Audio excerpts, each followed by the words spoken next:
Praise the lord everybody. Last వీడియోలో మనం ప్రార్థన ఎప్పుడు చేయాలి, అలాగే ప్రార్థన ఎలా చేయాలనే విషయాల గురించి తెలుసుకున్నాం. అయితే ఈ వీడియోలో ప్రార్థనలో మన ప్రవక్తన ఎలా ఉండాలి. మొదటిగా క్రైస్తవులు ప్రార్థన చేస్తున్నారనగానే అందరికీ కామన్‌గా వచ్చేయి 3 విషయాలు. నంబర్ 1 వాళ్ళు మోకాళ్ళు వేసి ప్రార్థన చేస్తారు. నంబర్ 2 కళ్ళు మూసుకొని ప్రార్థన చేస్తారు. నంబర్ 3 చేతులెత్తి ప్రార్థన చేస్తారు. అసలు ఇలా చేయమని బైబిల్‌లో ఉందా? చేయటం క్రమమేనా? అనేయన్నీ కూడా ఈ వీడియోలో తెలుసుకుందాం. అలాగే ప్రార్థనలో మన ప్రవక్తన ఎలా ఉండాలో కూడా తెలుసుకుందాం. నంబర్ 1 మనము మోకాళ్ళేసి ప్రార్థన చేస్తాం గదండీ! మనం మోకాళ్ళేసి ప్రార్థన ఎందుకు చేస్తాం? అసలు మోకాళ్ళు ఏసి ప్రార్థన చేయాల్సిన అవసరం ఏముంది? గమనించండి. పాతకాలంలో వంట మీద గానీ, గాడిద మీద కానీ ఎక్కువ బరువులేసి దూర ప్రయాణాలు వాటి మీద బరువులేసి ప్రయాణం కొనసాగించేవాళ్ళు. అయితే వాటి మీదున్న బరువు, వాటి మీదున్న ఆ భారం తగ్గాలంటే ఆ ఒంటైనా గానీ, గాడిదైనా గానీ అవి మోకాళ్ళు వేస్తే మనుషులు వాటి మీదున్న బరువుని, భారాన్ని తీయటానికి సులువుగా ఉండేది. అలా తీయటం ద్వారా ఏమైతుందంటే మోకాళ్ళు వేయటం ద్వారా వాళ్ళు తీసేవాళ్ళు. అలాగే మన మీదున్న బరువు, మన మీదున్న భారం అంతా కూడా తగ్గాలి, అంతా కూడా తీసేయాలి అనంటే మనం దేవుని ఎదుట మోకాళ్ళు వేయాలి. మోకాళ్ళు దేనికి సూచన అంటే, అయ్యా! నా వల్ల ఏం కాదు. కేవలం నీ వల్ల మాత్రం అయితుంది. నీ వల్ల మాత్రమే సాధ్యమైతుంది అని చెప్పేసి దేవునికి సరెండర్ అయిపోవటం. నీ అధికారానికే మొత్తం అప్పగిస్తున్నా అని చెప్పేసి క్లియర్‌గా అర్థం అన్నట్లు. నంబర్ 2 కళ్ళు మూసుకొని ప్రార్థన చేస్తారు. కళ్ళు మూసుకొని ప్రార్థన చేయమని చెప్పేసి బైబిల్‌లో ఉందా? కళ్ళు మూసుకొనే ప్రార్థన చేయాలా?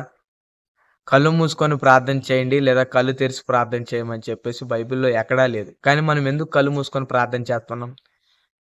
కళ్ళు తెరిస్తే లోకానికి మనం అట్రాక్ట్ అయితామని అండ్ ఈ డిస్టర్బ్ చేయొచ్చు లేదా డిస్ట్రాక్ట్ చేయొచ్చు అని చెప్పేసి ఆ భావనతో కళ్ళు మూసుకొని దేవునితో మాట్లాడతాం. దేవునితో సంభాషిస్తాం. అందుకే కళ్ళు మూసుకొని ప్రార్థన చేస్తారు. కళ్ళు మూసుకొని ప్రార్థన చేయటం ద్వారా మనం డిస్టర్బ్ కాకుండా, డిస్ట్రాక్ట్ కాకుండా దేవునికి మన మధ్య ఉన్న సంబంధం ఇంకా దగ్గర అవ్వటానికి, బలపడడానికి ఉపయోగపడుతుందని చెప్పేసి మనం కళ్ళు మూసుకొని ప్రార్థన చేస్తాం.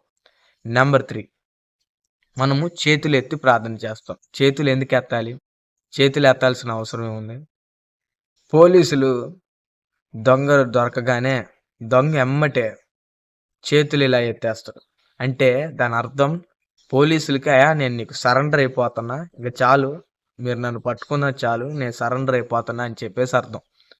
అలాగే దేవునికి కూడా మనం చేతులెత్తి నీకు సరెండర్ అయిపోతున్నా నాయనా.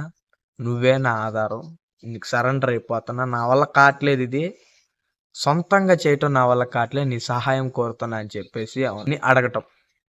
మనం గమనించినట్లయితే బైబిల్‌లో మోషే గారి చేతులు ఎప్పుడైతే ఎత్తుతారో ఇజ్రాయేల్ సైన్యాన్ని మొత్తానికి విజయం కలుగుతుంది.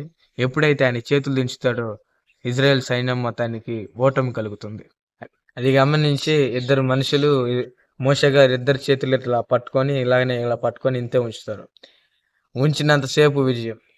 అది గమనించాక ఇక అలా ఉంచాక ఇజ్రాయెల్ సైన్యానికి విజయం కలుగుతుంది. చేతులు ఎత్తడం ద్వారా మనకు విజయం కలుగుతుంది. ఎందుకంటే ఇది నా వల్ల కాట్లే, నువ్వు కావాలి, నీ సహాయం కావాలి అని చెప్పేసి చేతులు పైకి పెట్టేసి దేవుడికి సహాయం కోరుతున్నట్టు అర్థం. కాబట్టి ఈ 3 మన ప్రార్థనలో ఖచ్చితంగా ఉండాలి. అండ్ ఇంకోటి ఖచ్చితంగా మనం చేయాల్సింది ప్రార్థన అశ్రద్ధగా చేయకూడదు. ఇర్మియా 48:10లో ఇలాగుంటది. యెహోవా కార్యమును అశ్రద్ధగా చేసినవాడు శాపగ్రస్తుడగును అని చెప్పేసి ఉంటది.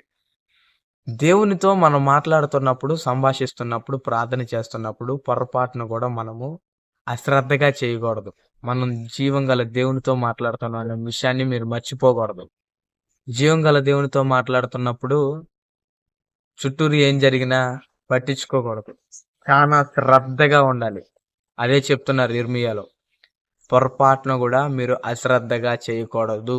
అశ్రద్ధగా చేస్తే శాపగ్రస్తులవుతారు. దేవునితో సంభాషించేటప్పుడు, మాట్లాడేటప్పుడు మీరు అశ్రద్ధగా పొరపాటున చేయకూడదు. ఎందుకంటే మనం మాట్లాడేది జీవం గల దేవునితో. కాబట్టి మనం ప్రార్థన చేసిన ప్రతిసారి కూడా శ్రద్ధగా, ఆసక్తికరంగా ఇంట్రెస్ట్‌తో దేవునితో మాట్లాడాలి, ప్రార్థన చేయాలి. కాబట్టి మీ ప్రార్థనలో ఇప్పటివరకు మీరేమన్నా అశ్రద్ధగా చేసినా, మోకాళ్ళు సరిగ్గా ఎయకుండా, చేతులు పైకెత్తకుండా, కళ్ళు తెరిచి మధ్య మధ్యలో చేస్తే ఇప్పటికన్నా మార్చుకోండి. మనం జీవం గల దేవునితో మాట్లాడుతున్నాం అనే సంగతిని మర్చిపోకుండా ప్రార్థన చేయండి. Thank you. మరిన్ని వీడియోల కొరకు మా ఛానల్ సబ్స్క్రైబ్ చేసుకోండి. మీ బంధుమిత్రులకి షేర్ చేయండి. Thank you.